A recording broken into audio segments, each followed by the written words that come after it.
안녕하세요, 이정훈입니다. 오늘은 대통령을 중심으로 한 국가 운영 시스템을 좀 말씀드릴까 합니다. 물론 안보 문제를 중심으로 한 겁니다. 대통령은커녕 청와대에 근무해 본 적도 없는 기자가 뭘 안다고 그런 얘기를 하시겠나라는 지적이 있을 거란 건 알고 있습니다. 그러나 기자이다 보니까 좀 더 빠르게 다른 나라의 최고 지도자는 어떻게 판단하고 움직였느냐, 그 나라의 시스템은 어떻게 움직였느냐를 듣고 볼 기회가 있어서 보는 것보다는 듣는 기회가 훨씬 많아서 그래서 이제 그걸 토대로 말씀드리는 겁니다. 아마 대한민국에서 꽤 유명하다고 하는 대통령 문제를 다룬 학자분들도 저희 같은 기자들이 전달한 걸 가지고 아마 공부를 하셨을 가능성이 높다고 보기 때문에 뭐 별반 차이는 없을 거라고 저는 판단하고 있습니다. 예, 이번에 말씀드릴 거는 솔레이마니를 제거할 때 미국 백악관이 어떻게 움직였느냐의 문제입니다. 그런 문제와 더불어 우리 문재인 정부의 청와대는 어떻게 움직이고 있기 때문에 이런 한계를 보이고 있느냐는 문제를 지적하고자 하는 겁니다. 그 트럼프 대통령이 미치광이 전술을 구사한 건 잘 아실 겁니다. 뭐 굉장히 허풍을 떨었죠. 근데 사람들은요 굉장히 영리합니다. 짐승도 이렇게 한두 번 속고 나면 안 속는데 뭐 사람이 오죽하겠어요? 트럼프가 그동안 이렇게 군사력을 쫙 보내고 위협을 가하긴 했지만은 액션은 안 했거든요. 그래서 그거를 이제 정보하는 사람들은 판단하는 사람들 그것만 전문으로 보는 사람들은 금방 알아차립니다. 이란이 그런 것 때문에 이제 그 이라크 키르쿠크에 미군 기지가 있는데 그쪽에 시리아 민병대를 동원해서 공격을 했었죠. 그게 12월 작년 얘기입니다. 미국 사람들이 희생이 되니까 트럼프가 이제 반격을 하겠다라는 결심을 하게 되고 그러면서 이제 여러 가지로 이제 의견을 하면서 그 다음부터 하는 게 이제 상당히 흥미로운 건데 방법을 만들게 합니다. 즉 그러한 판단을 할 때는 응징을 하겠다 안 했다 판단할 때는 본인이 물론 본인이 하긴 하지만 그 주변에 참모들을 동원해서 의견을 들어서 하겠죠. 근데 가장 중요한 건 본인입니다. 항상 참모들의 의견은 6대 4로 나옵니다. 잘 나와요. 51대 49로 나옵니다. 그래서 할까 말까는 본인이 결정해야 됩니다. 아무리 좋은 정보가 있어도 또 그 반대되는 정보도 있기 때문에 여러분 주식이 오를 가능성이 51%다 그러면 투자하시겠어요? 안 하겠어요? 51%라고 말한 사람 말을 믿겠습니다. 아닙니다. 폭락할 겁니다 하는 49%의 말을 듣겠습니까? 결국은 본인이 판단하는 겁니다. 대통령은 상당히 외로운 자리고요. 그래서 본인이 응징을 하겠다고 마음먹고 그 다음 하는 게 뭡니까? 방안을 만들어라는 겁니다. 어디를 때릴 것인가.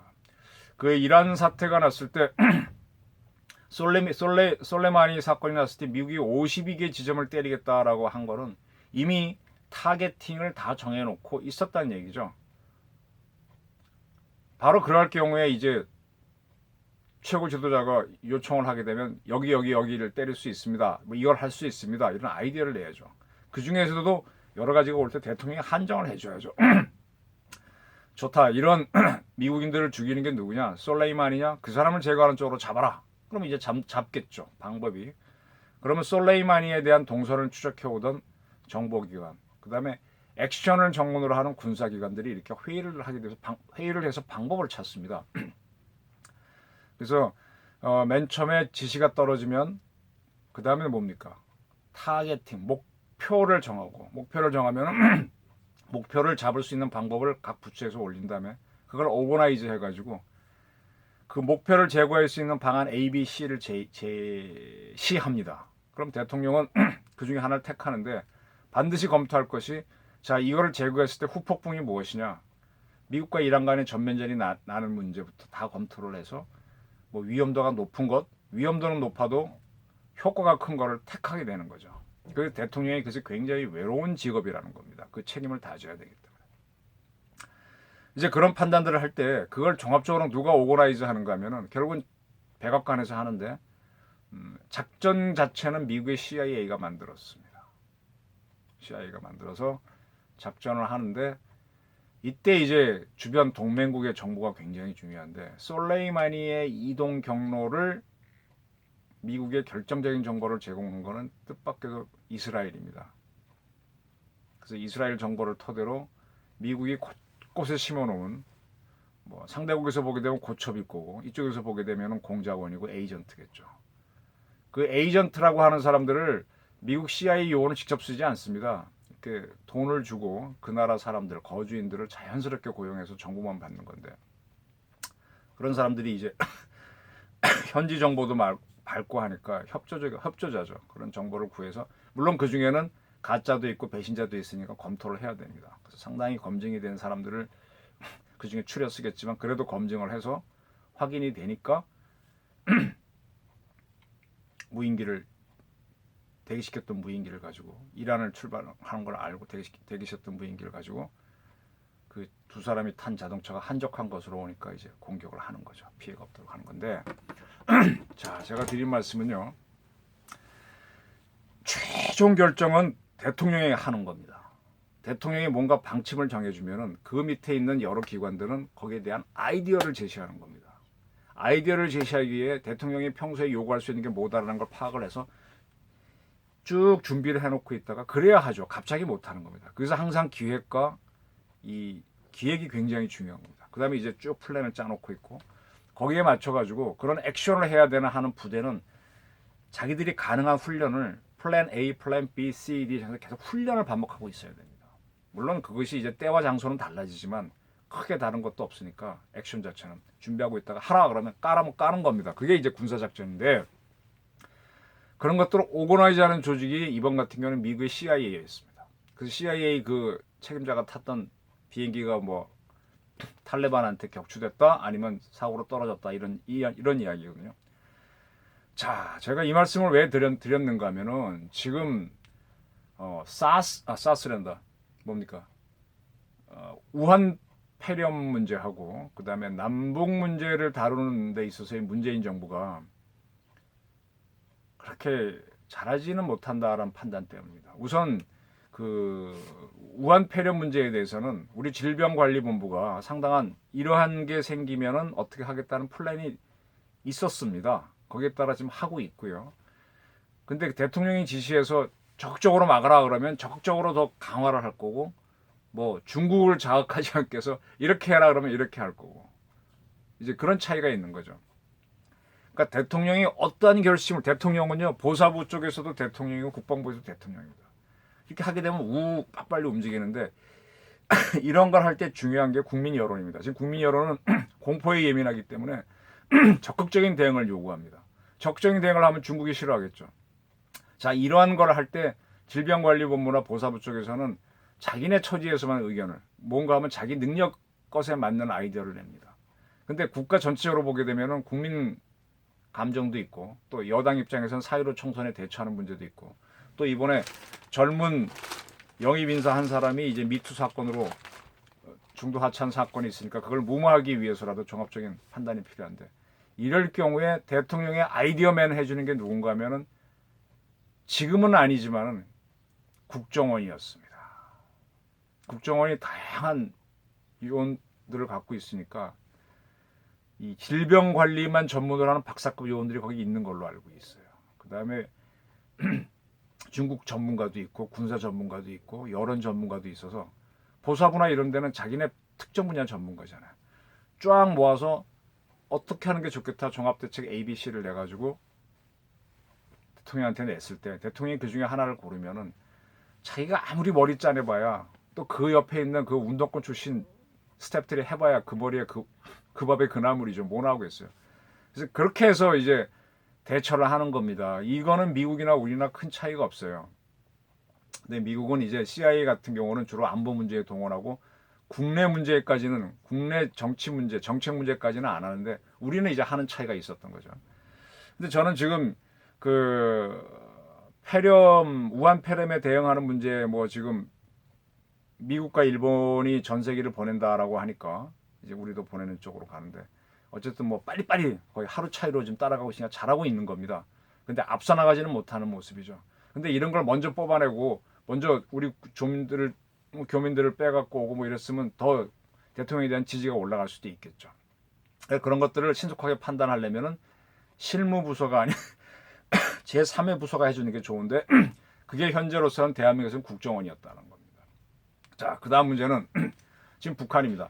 북한에서는 지금 김정은이가 공식 석상에 나타나지도 않고 말도 안 나오고 동영상도 없습니다. 죽었는지 살았는지 모르겠고요.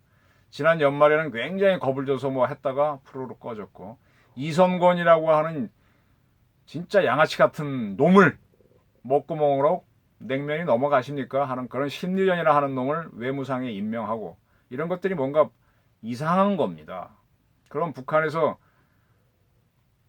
뭔가 급변이 일어날 수 있는데, 그리고 우한 폐렴이 북한에 들어갈 수 있습니다. 저는 극단적으로 말하면은 우한 폐렴이 북한에 들어가서 북한에서 공황 상태가 벌어지면은 한국한테는 큰 기회가 될 수도 있습니다. 통일의 기회가 될 수도 있는 거죠. 네. 그래서 그런 것들을 염두에 딱 뒀을 때 아이디어를 내라 그러면은 박사급 요원들이 종합적인 아이디어를 내줄 겁니다. 그래서 통일을 할 수 있는 거죠. 통일을 할 때 뭐 밀고 올라가라는 게 아니라, 예를 들면은 폐렴약을 들고 가는 형태로 할 수도 있죠. 그죠? 그렇게 들어가서 차츰차츰 그쪽 사람들의 마음을 잡아서 어떤 레볼루션이 나도록 하는 거죠. 네. 저는 이런 생각을 많이 주장을 해왔습니다.